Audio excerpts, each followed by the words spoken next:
I'm Tasha, and today we're going to be talking about the characteristics of a cult movement. We're going to start off by defining the words cult and movement. What is a cult? The word cult has several definitions, but today we're going to look at three in regards to religion.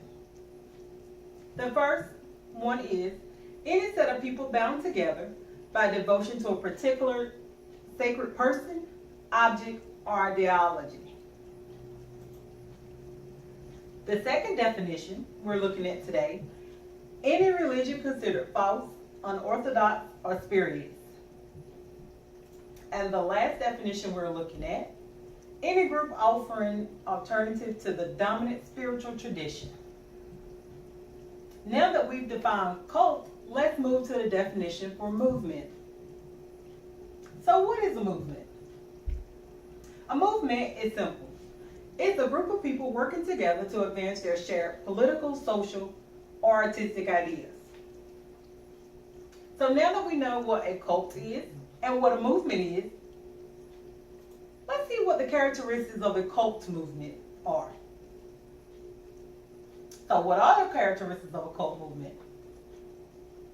First, the first characteristic is it's a distinct alternative to dominant patterns within the society and fundamental areas of religious life. Secondly, they have an authoritarian leadership. Usually that leader of that group is the founder of the group or cult. They are also very authoritative and they're charismatic. That cult is also oriented towards inducing powerful subjective experiences and meeting personal needs. Another characteristic is it strives to maintain a distinct boundary between it, the cult, and the outside.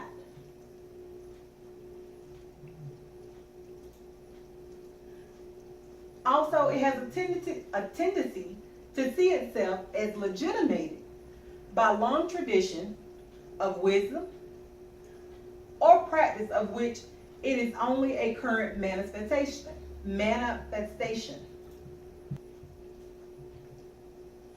Now let's talk about the group dynamics. Basically, you are the group. There is no difference between the individual and the group. The followers lose their autonomy of their existence and their thought. The individuals will become one. And when I say one, they become one mentally, spiritually, emotionally, and visually. Next, you have self-sufficiency of the group. Simply stated, the group only depends on the members of the group. The group will not accept any outside help from anyone in regards to religious beliefs, laws, and leadership.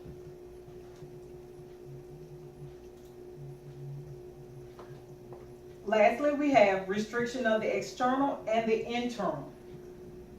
Here, this is when the cult believes that all facts, thoughts, and actions come to be qualified on this basis. If they're positive, they strengthen the cult. They're good. We like positive. However, everything that's coming from external from the cult is negative. Don't want any of that. However, negative feelings are projected onto an individual. That particular individual will gradually become isolated and eventually is used as the scapegoat. Now that we've looked at the characteristics and we've looked at the group dynamics, let's look at some well-known American cults. First, we're going to look at the People's Temple. This cult was founded by Jim Jones. However, this particular cult, it was originally organized as a small church. This cult became well known in the 1970s. It was before I was born. However, Jim Jones and his followers actually killed a U.S. congressman by the name of Leo Ryan in South America. They knew that justice was going to be served and they were going to get caught, so they decided to commit suicide. Over 900 members drank poison mixed with Kool-Aid. Some members drank it willingly, some did not. The ones that did not want to drink it willingly was forced to drink it at gunpoint. Next, we have the Manson family. Everyone's heard of Charles Manson. This is probably one of a few cults that was not religious oriented. This cult was led by Charles Manson, who recently died. Charles Manson decided he was going to create a race war between blacks and whites. His goal was to encourage the race war, encourage blacks to win. When the blacks needed to look for leadership, that's when he was going to sneak in and take over. He ordered his people to commit murders of white people. He was going to blame that. Next, let's talk about some well-known American cults, just to give you an idea of how the characteristics and the group dynamics play out. Let's talk about the People's Temple. Most people may not know that the People's Temple is associated with Jim Jones. And Jim Jones founded the People's Temple back in the early 50s. However, the People's Temple originally was organized as a small church. By the early 1950s to the 70s, Jim Jones was followed by a lot of African Americans because he focused on racial equality. However, in 1970s, Jim Jones and his followers killed a U.S. congressman. They knew that justice was going to be served, so they committed a mass suicide. Over 900 members drink poison mixed with Kool-Aid because they would rather die than someone kill them. They would rather kill themselves rather. Next, we have the Manson family. Yes, this is with Charles Manson. Charles Manson recently died. He was in the news a lot.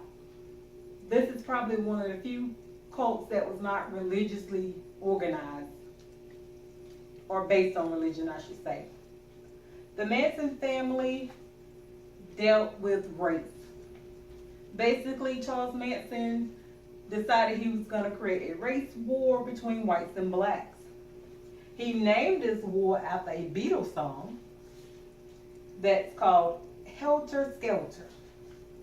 The idea here was for Manson to have the blacks and the whites fighting. He was hoping that the blacks would win. They would need to go back to the few whites for leadership issues or to seek help with establishing leadership. That's how he was sneaking and take over.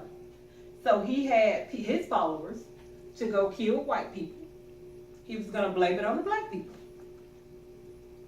That way he could take over.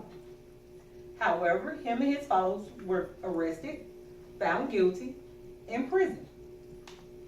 End of the Manson family. Next, we have Heaven's Gate. Heaven's Gate was founded by Marshall Applewhite and Bonnie Nettles. This particular cult made headlines in 1997 regarding Haley-Bach Comet. The entire group committed suicide by taking cyanide and arsenic mixed with pineapple juice and committed suicide. They all wore black attire and tennis shoes and had armbands that had Heaven's Gate awaiting. They believed that they were going to go to heaven in a UFO, and that the UFO was coming by the comet. And lastly, we have the Church of Scientology. And everyone knows, ever since Tom Cruise jumped on Oprah's couch, we've been hearing about the Church of Scientology. Some places still consider the Church of Scientology a cult. However, in the United States, the Church of Scientology is not a cult. This is so because in 1969, the U.S. Court of Appeals recognized Scientology as a religion. Thank you. Those are characteristics of a cult movement. I appreciate your time. Have a great day.